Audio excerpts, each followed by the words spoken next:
balita, naghain na ng Certificates of Candidacy ang standard bearer ng Partido Liberal na si Mar Rojas at ang running mate nito na si Camarines Sur Representative Leni Robredo.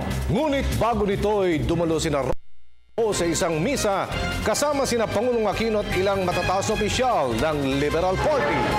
Samantala, ilang pambato ng kanilang partido sa pagkasenador, naghain na rin ang kandidatura ngayong araw. Narito ang report. Formal na ang pagtakbo sa eleksyon 2016 ng tambalang Roro ng Liberal Party. Sa ika-4 na araw, inihain ni LP standard bearer at dating DILG Secretary Mar Rojas ang kanyang kandidatura sa pagkapangulo ng bansa kasama ang asawang si Corina Sanchez at inang si Ginang Judy Araneta Rojas. Sinamahan naman nila Aika, Tricia at Jillian ang kanilang inang si Camarines Sur Representative Leni Robredo na nagsumiti rin ng kanyang Certificate of Candidacy bilang pangalawang pangulo.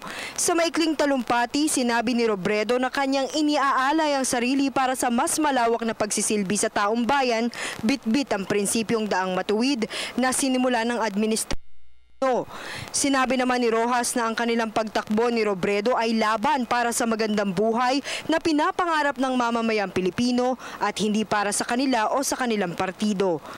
Naniniwala po kami na ang daang matuwid ang siyang magpapatuloy ng malinis na pamamahala at pagbibigay serbisyo para sa ating mga kababayan, lalong-lalo na po yung mahihirap, para maiparating natin ang kaunlaran sa lahat ng sulok ng ating bansa.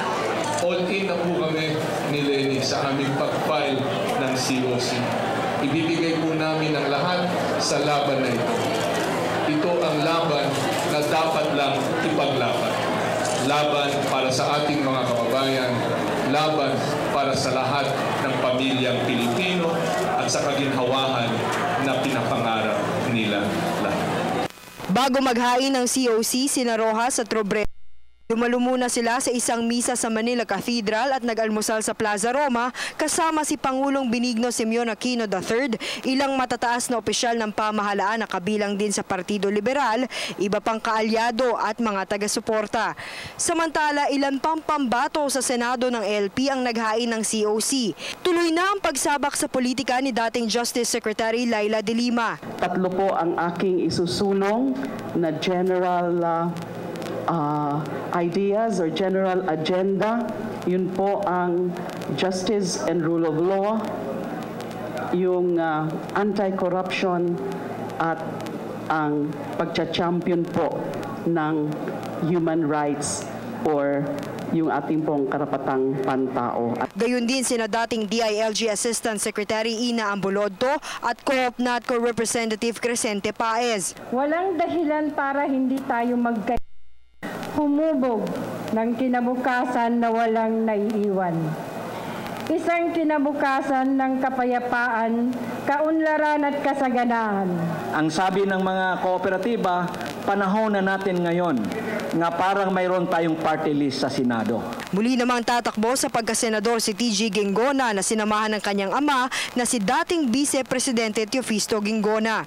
Sa parehong araw rin naghain ang ilan sa mga makakalaban nilang sina Attorney Lorna Capunan at whistleblower Sandra Cam, kapwa-baguhan sa politika at si Senador Serge Osmeña.